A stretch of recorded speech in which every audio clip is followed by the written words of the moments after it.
Deixa eu te contar uma coisa que pode mudar a sua vida, se você realmente absorver isso. As pessoas mais ricas do mundo, e isso inclui o Brasil, quase nunca chegaram lá só com um bom salário. Pelo contrário, é mais ou menos assim: 60% dos ricos são empreendedores, 20% são investidores, 16% são herdeiros, 3% são celebridades, artistas ou atletas e 0% funcionários que vivem apenas de salário sem investir em nada. Então, se você quer realmente aprender a administrar o dinheiro como 1% mais rico, precisa entender o que esses 4 primeiros grupos têm em comum. E a resposta, na verdade, é bem simples. Todos eles são donos de alguma coisa. Empreendedores são donos de negócios, investidores são donos de ativos, herdeiros são donos de herança, fundos e imóveis, artistas e atletas são donos de habilidades raras e difíceis de replicar. Ou seja, se você não é dono de nada, é você que está sendo possuído pelo sistema, preso em boletos, dívidas e dependente do próximo salário. E esse é o detalhe que a maioria ignora. Só que saber disso não muda nada. Como eu posso virar esse jogo? É aí que entra a regra 20-10-60-10. Essa estrutura é para que qualquer pessoa, mesmo ganhando pouco, consiga organizar o dinheiro como os mais ricos fazem. Porque a verdade é que não importa o quanto você ganha, e sim como você usa o que ganha. Então vamos direto ao ponto. 20% do que você ganha deve ir para o seu crescimento financeiro. Esse é o dinheiro que vai trabalhar por você. E quando eu falo crescimento, tô falando de usar esse dinheiro para comprar coisas que valorizam com o tempo. A maioria das pessoas age dessa forma: recebe o salário, paga as contas e geralmente gasta o que sobra com besteira. Daí fecha o mês zerado e isso se repete todo mês, ano após ano. E sabe o que é mais triste? Esse ciclo foi criado para isso mesmo. Você se sente bem quando o salário cai, mas dias depois já está quebrado de novo. Trabalha mais no mês seguinte para tentar equilibrar e continua preso no mesmo lugar. É uma escravidão moderna, só que disfarçada de uma vida normal. Mas calma, não tô dizendo que receber salário é igual ter sido acorrentado, mas existe uma escravidão moderna e invisível. Séculos atrás, escravos não ganhavam nada, mas tinham um teto e comida racionada. Hoje a gente trabalha quase todo dia, recebe um salário, mas gasta tudo com comida, aluguel, transporte e contas de luz. A diferença é que agora a gente acha que tem liberdade. E quando você entende isso, percebe que precisa reagir. E o primeiro passo é usar esses 20% para comprar ativos, ou seja, coisas que colocam dinheiro no seu bolso e crescem com o tempo. A ideia é simples: enquanto você trabalha, seus ativos também estão trabalhando, e com o tempo eles podem até render mais que o seu próprio emprego. Agora talvez você pense: mas eu não tenho dinheiro para investir. E eu entendo, mas você precisa dar um jeito de encontrar esse dinheiro, porque quanto antes você começar, vai ser melhor. Por exemplo, imagine 2 caras, o Lucas e o Pedro. O Lucas começou a investir R$500 por mês aos 20 anos. O Pedro só começou aos 30 anos, mas para compensar, ele investiu R$750 por mês. Quando completam 60 anos, os dois param de investir. O Lucas investiu 240 mil ao longo de 40 anos e o Pedro investiu 270 mil ao longo de 30 anos. Ou seja, Pedro investiu mais dinheiro, certo? Mas sabe quem terminou com mais no final? O Lucas, e com quase o dobro, porque ele começou antes. Esse é o poder dos juros compostos. Tempo vale mais do que dinheiro. Certo, agora que você já entendeu como começar de verdade, a primeira coisa é escolher os ativos certos para seu dinheiro crescer. E para isso, pense como se fosse uma escada de risco, do mais estável ao mais ousado. Se você está começando a investir agora e não entende nada disso, a renda fixa é o melhor caminho. Atualmente, o CDI está em torno de 14,65% ao ano. Isso significa que ao investir em um título que pague 100% do CDI, você pode conseguir um retorno líquido de aproximadamente 12,5% ao ano. Só que isso não vai continuar para sempre. Se pegarmos o histórico dos últimos 10 anos, a média líquida de retorno da renda fixa ficou em torno de 8% ao ano, o que não dá um retorno muito alto, mas em compensação é muito mais seguro do que os outros ativos que eu vou falar. Em seguida, temos os fundos de índice. ETFs são a forma mais simples e segura de começar a investir em ações. Em vez de escolher ações individuais, você leva o mercado como um todo. Com isso, você dilui o risco, mas também diminui o retorno que você pode obter. Temos 4 fundos de índice principais no Brasil: BOVA11 com retorno de 9,2% ao ano nos últimos 10 anos, IVVB11 com retorno de 18,7% ao ano, DIVO11 com retorno de 9,3% ao ano e SMAL11 com 7,1% ao ano. Como você pode ver, o único que valeria a pena é o IVVB11. O resto tem um retorno parecido com a renda fixa, então na minha visão não vale muito a pena. Depois disso, passamos para habilidades de alta renda. Esse talvez seja o melhor investimento de todos.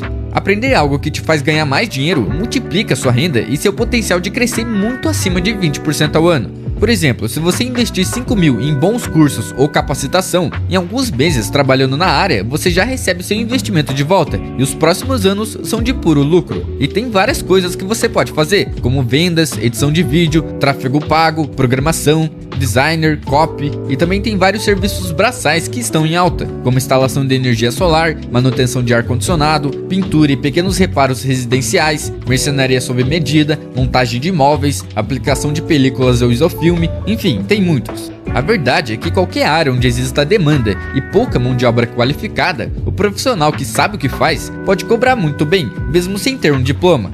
O retorno dessas habilidades é muito mais rápido do que qualquer outro investimento e ninguém tira isso de você. Então sim, ele provavelmente é o melhor investimento que você pode fazer. Certo, agora passamos para os fundos imobiliários. Eles são como condomínios de investimento, onde várias pessoas colocam dinheiro para investir juntos em imóveis, como shoppings, galpões e prédios comerciais, e recebem uma parte dos aluguéis todo mês. Vou falar sobre 4 fundos para você ter uma noção do quanto um fundo pode ter de rendimento. Lembrando que isso não é uma recomendação de investimento, estou apenas dando exemplos. Temos o HGLG11, que nos últimos 10 anos retornou 15% ao ano, KNRI11, com retorno de 12,5% ao ano, GGCR11, com 17% ao ano, e o HGRU11, com retorno de 14% ao ano. Como você pode ver, o retorno deles fica bem acima da média dos ETFs que mencionei anteriormente, mas se pegarmos o IFIX, que é um índice que mede o desempenho geral dos fundos imobiliários, esse retorno fica em torno de 8,4% ao ano. Então você precisa saber escolher bons fundos, senão vale mais a pena investir na renda fixa, por isso é mais arriscado que os outros ativos que já mencionei. Agora chegamos nas tão famosas ações. Ações são pedacinhos de uma empresa que você pode comprar. Quando você vira sócio, pode ganhar dinheiro de duas formas: com a valorização desses pedaços e com os lucros que a empresa distribui. Temos algumas formas de investir em ações. A mais burra delas é tentar acertar a melhor ação de todas e colocar todo o seu dinheiro nela. Essa é a forma mais idiota possível de investir. E a forma que eu considero mais sólida é simplesmente investir em 20 ou 30 empresas que tiveram lucro durante os últimos 8 anos. Por exemplo, se você fazer uma carteira com as 20 maiores ações da bolsa que deram lucro nos últimos 8 anos, dá uma média de retorno de 15% ao ano, com um risco relativamente baixo comparado a outras maneiras de investir. Para você ter uma noção, se o Lucas do nosso exemplo anterior tivesse investido nessa carteira, em vez de ter 2,7 milhões, ele teria 11,4 milhões. Mas claro, existem muitas e muitas variáveis. Não tô falando aqui que é zero risco e nem que você terá um retorno desse durante 40 anos seguidos, até porque isso é quase impossível de acontecer. Mas sim, investir em ações pode ser extremamente lucrativo no longo prazo. Só que primeiro, você precisa entender como o mercado funciona. Ele inevitavelmente vai ter momentos de alta e momentos de baixa. O importante é não se desesperar na baixa e nem ficar muito confiante nas altas. E segundo, você precisa estar preparado para os momentos de baixa do mercado. Vai ter momentos em que seu patrimônio vai derreter. Talvez você perca 10, 20 ou até 30% dele, dependendo da crise. Assim como aconteceu em 2008, 2015 e 2020. Se você se desesperar e vender tudo, você perdeu. E como terceiro ponto, você precisa aportar dinheiro por tempo indeterminado, até chegar um momento em que você vai ter juntado tanto dinheiro que finalmente poderá viver do seu patrimônio. Contanto que você não tente acertar qual vai ser a melhor ação de todas e diversifique sua carteira, as chances de você ter um retorno de 12 ou mais por cento ao ano no longo prazo são bem razoáveis. E lembrando que nenhuma ação tem o poder de te deixar rico, o que vai realmente te deixar rico é trabalhar e investir. As ações apenas amplificam o crescimento do seu patrimônio. Em seguida vem os negócios online.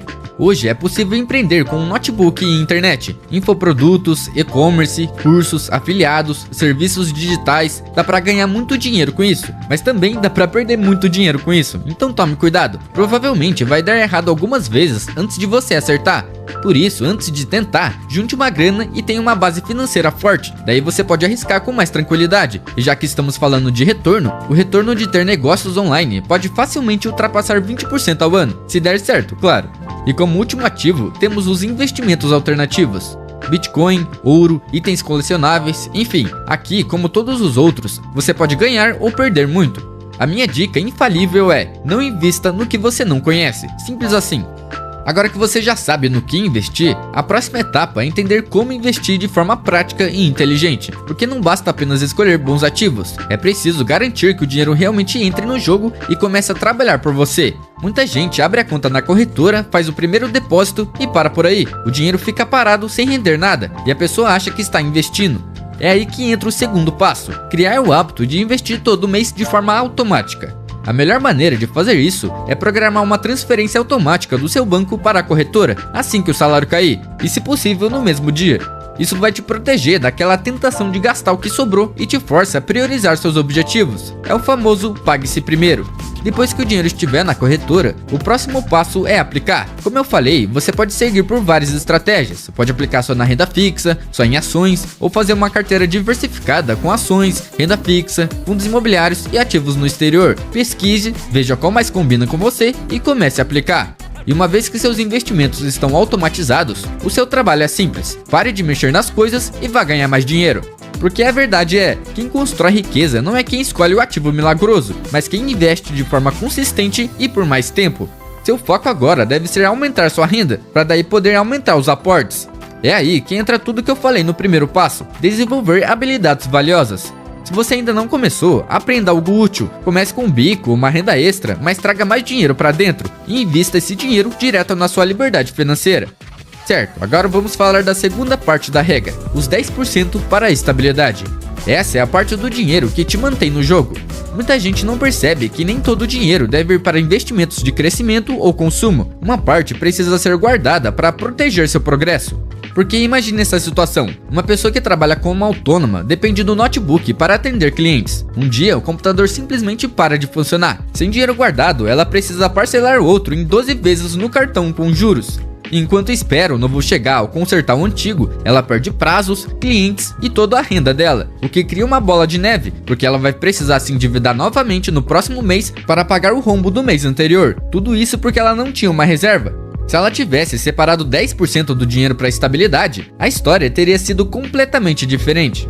Muitas pessoas acham que tem um problema de dinheiro, mas na verdade elas têm um problema de estabilidade. Se vier uma conta inesperada, tudo desmorona. Mesmo que você esteja investindo, seria forçado a vender seus investimentos, mesmo se eles estivessem na baixa, o que poderia gerar um grande prejuízo. E é por isso que você precisa de uma margem de segurança na sua vida. E para fazer isso, você precisa seguir esses 3 passos. O primeiro passo é calcular seu fundo de estabilidade. Para começar, você precisa listar os gastos essenciais, coisas como supermercado, aluguel, contas básicas e qualquer serviço fundamental, como a internet para trabalho, por exemplo. Some tudo isso e você terá seu custo mensal base, digamos que seja R$ 2.300 por mês. Agora, multiplique esse valor por 5 meses. O resultado é o valor ideal do seu fundo de estabilidade. No nosso exemplo, isso dá R$ 11.500.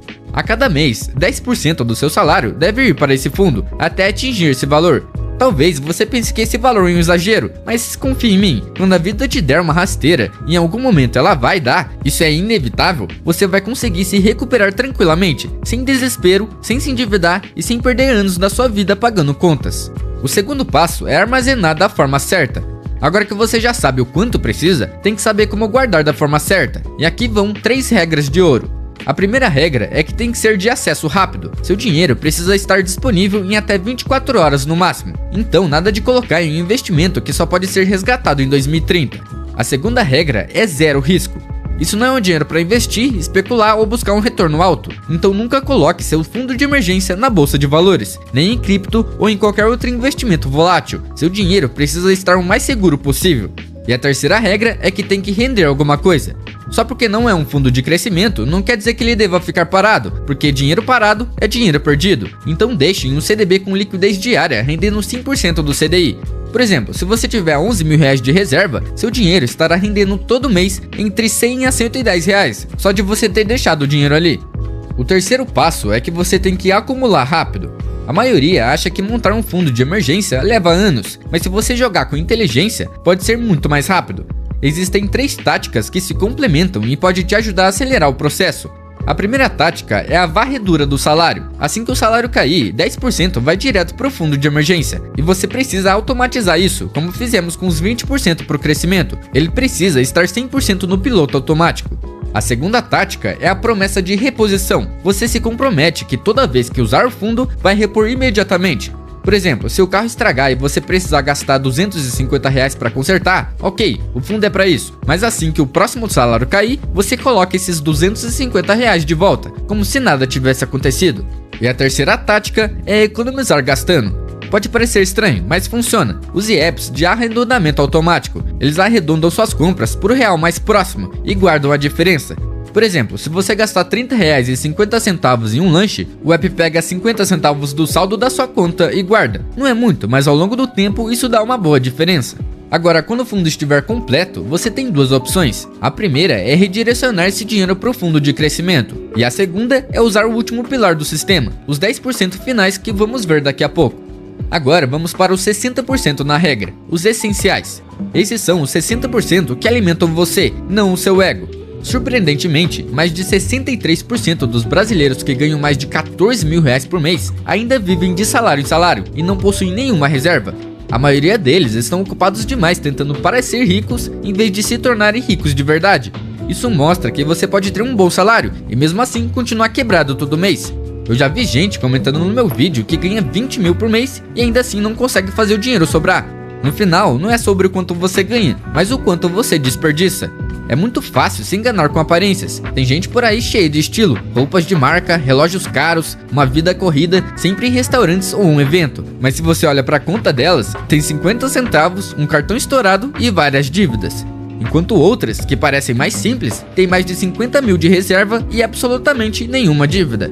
E isso não é sobre parecer rico ou parecer pobre, é sobre escolha e consciência, porque riqueza de verdade não faz barulho, ela é construída no silêncio, sem precisar mostrar nada pra ninguém. O problema é que muita gente usa desculpas para justificar o aumento de gasto. Preciso de uma casa maior, esse carro vai facilitar meu dia a dia, eu mereço comer fora de vez em quando. É aí que começa a tal da inflação do estilo de vida, o aumento silencioso do padrão de vida que suga qualquer chance de acúmulo. Mas para você não cair nessa, tem alguns passos que você pode seguir para evitar isso.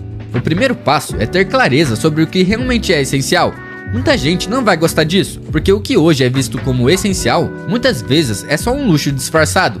Essenciais são o que te mantém vivo e funcional, ou seja, aluguel, financiamento, alimentação, contas básicas, transporte, seguro e roupas básicas. O que não entra nessa conta são pedir comida toda semana, a academia que você não pisa desde janeiro e os 3 ou 4 serviços de stream que você esqueceu de cancelar. Se você usa academia, beleza, mas se não usa, tá queimando dinheiro. A forma mais fácil de liberar grana é olhar seus extratos bancários e cancelar tudo que você não usa de verdade. Se algo não te ajuda a viver, trabalhar ou manter sua saúde, então não deve estar nos seus 60% essenciais. Mas tá, e por que limitar os essenciais a 60%? Porque o brasileiro médio gasta de 70% a 80% achando que tudo é necessidade, quando na verdade boa parte são hábitos inflacionados. Ao se forçar a viver com 60% da renda, você elimina tudo que é desnecessário e muda sua mentalidade de quero gastar mais para quero ganhar mais. E esse é o tipo de mentalidade que vai te fazer crescer. O segundo passo é atacar as duas categorias que mais consomem seu dinheiro. Todo mundo fala para cortar o cafezinho. E sim, se você estiver todo lascado, isso vai te ajudar. Mas se você quer realmente causar um impacto de verdade nas suas finanças, precisa olhar para as duas áreas que mais pesam no seu bolso: moradia e transporte. Moradia costuma ser o maior gasto, mas isso não significa que precisa crescer junto com a sua renda. Renegociar o aluguel, dividir o espaço com alguém ou até morar com os pais temporariamente pode fazer uma diferença absurda no longo prazo. O mesmo vale para transporte. Financiamento de carro é um dos maiores destruidores de riqueza. Muita gente financia carro novo só pelo status e fica anos pagando por algo que só desvaloriza. Por isso, o ideal é comprar um carro usado e confiável, que já tenha perdido a maior parte do seu valor. E se você mora perto do seu trabalho, talvez deva considerar não ter um carro. Com isso, você economiza não só no financiamento, mas também em seguro, manutenção, estacionamento e IPVA. Tudo isso somado pode economizar um bom dinheiro. E quando essas duas áreas estão sob controle, fica muito mais fácil organizar o resto. E por fim, é preciso entender que não é só a força de vontade que vai te manter no caminho certo, e sim as regras que você cria para automatizar boas decisões. Pessoas ricas não confiam só na motivação, elas criam sistemas. Um sistema simples, por exemplo, é se fazer 3 perguntas antes de comprar qualquer coisa. A primeira é: isso é uma compra por impulso? Se não for, tudo bem, mas se for, aplique a regra dos 7 dias. Espere uma semana e só depois decida se ainda quer. A segunda pergunta é: estou comprando pela marca ou pelo valor? Se for pela marca, repense. Roupas caras usadas poucas vezes têm um custo por uso muito alto. Já peças duráveis e funcionais, mesmo que mais simples, geram muito mais valor. E a terceira pergunta é: isso vai melhorar de verdade a minha vida? Se não for algo útil, prático ou que te traga um bem-estar real, provavelmente é só uma compra emocional para impressionar alguém ou aliviar o tédio. Com o tempo, esse processo se torna automático e você começa a tomar decisões melhores quase sem esforço. No final das contas, não é sobre ser pão duro, é sobre ter intenção em cada gasto.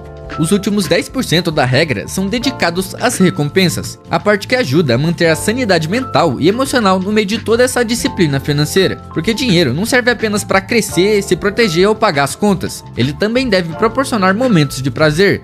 O problema é que muita gente ignora essa etapa e depois acha que poupar é um castigo eterno, mas a verdade é que são justamente as pequenas alegrias do dia a dia que mantêm a motivação acesa e dão sentido ao esforço. Inclusive, dados mostram que 92% das pessoas gastam além da conta depois de períodos intensos de economia, justamente porque poupar sem nenhum tipo de prazer começa a parecer uma punição. E é por isso que esses 10% não são uma desculpa, são uma estratégia para tornar o processo sustentável ao longo do tempo. E para que isso funcione bem, o ideal é criar uma conta separada chamada Pote da Alegria, onde todos os meses você transfere automaticamente 10% da sua renda, independentemente do valor. Ganhou 2.000, transfira 200. Ganhou 10.000, transfira 1.000. O segredo é manter o percentual fixo. Mas atenção, não vale trapacear usando dinheiro de outras categorias para complementar esse fundo. Se acabar, acabou, só recomeça no mês seguinte. Isso faz com que cada escolha seja mais intencional e evita aquele sentimento de culpa por gastar. Com o tempo, você passa a buscar experiências mais significativas em vez de um consumo vazio. E se o fundo ainda estiver pequeno, a prioridade deve ser gastar com vivências e não com objetos. No fim das contas, a regra 20-10-60-10 mostra que dá para crescer, se proteger, viver com equilíbrio e ainda aproveitar a jornada. Tudo isso sem se sabotar e sem perder o sentido do caminho.